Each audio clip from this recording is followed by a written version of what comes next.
घर में टेलीविजन नहीं होता था तो सब लोग एक साथ बैठकर टीवी देखा करते थे। उस टाइम पे लिमिटेड चैनल्स होते थे, लिमिटेड प्रोग्राम्स होते थे, तो ज्यादातर रामायण महाभारत जैसे प्रोग्राम्स ही आया करते थे। उस वक्त एक चीज बड़ी मजेदार देखने को मिलती थी कि सिर्फ एक परिवार नहीं बैठता था उस समय पूरा मोहल्ला बैठकर टेलीविजन देखा करता था। और सबसे बड़ी बात ये थी, लोग उस वक्त ये भी नहीं देखते थे कि भाई साहब हम हिंदू हैं, मुसलमान हैं, सिख हैं, ईसाई हैं। सब लोग एक परिवार बनकर उस टेलीविजन के आगे बैठा करते थे। और आज भी आप देख लें तो पुराने जो बड़े बुजुर्ग हैं उनको ये सारे प्रोग्राम्स की पूरी कहानियां याद होंगी। और मुझे लगता है कि इससे बड़ी कोई एग्जाम्पल जो उस जमाने में देखने को मिलती थी कम्युनल हार्मनी की, कहीं ना कहीं आज वो मिसिंग है। पर लेकिन दिलों में सबके जिंदा है, पर कहीं ना कहीं हम उसे भूल चुके हैं।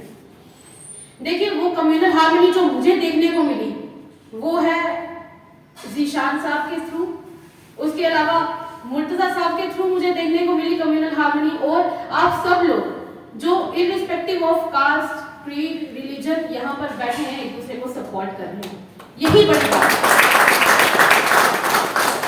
देखिए नफरत जो होती है ना, उसे बेचना बड़ा आसान होता है, क्योंकि नफरत एक जहर की तरह होती है, उसका असर बड़ी जल्दी दिखाई देता है।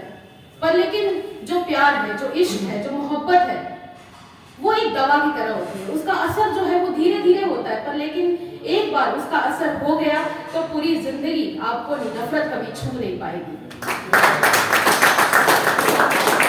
तो जहां तक हमारे प्रधानमंत्री की मैं बात करूं, हमारे प्रधानमंत्री भी कहते हैं कि अब वो समय आ गया है कि जब हमें अपनी जड़ों की तरफ वापस जाना चाहिए, हमें back to the roots, English अगर मैं बोलूं तो बैक टू द रूट्स, हमें उस समय की तरफ वापस जाना चाहिए जैसे पुराने लोग हुआ करते थे। तो क्यों ना हम सब लोग मिलकर कम्युनल हार्मनी की तरफ कंधे से कंधा मिलाकर चले, हाथ से हाथ आगे बढ़ाएंगे, तभी तो समाज सुधरेगा। और क्या चाहिए।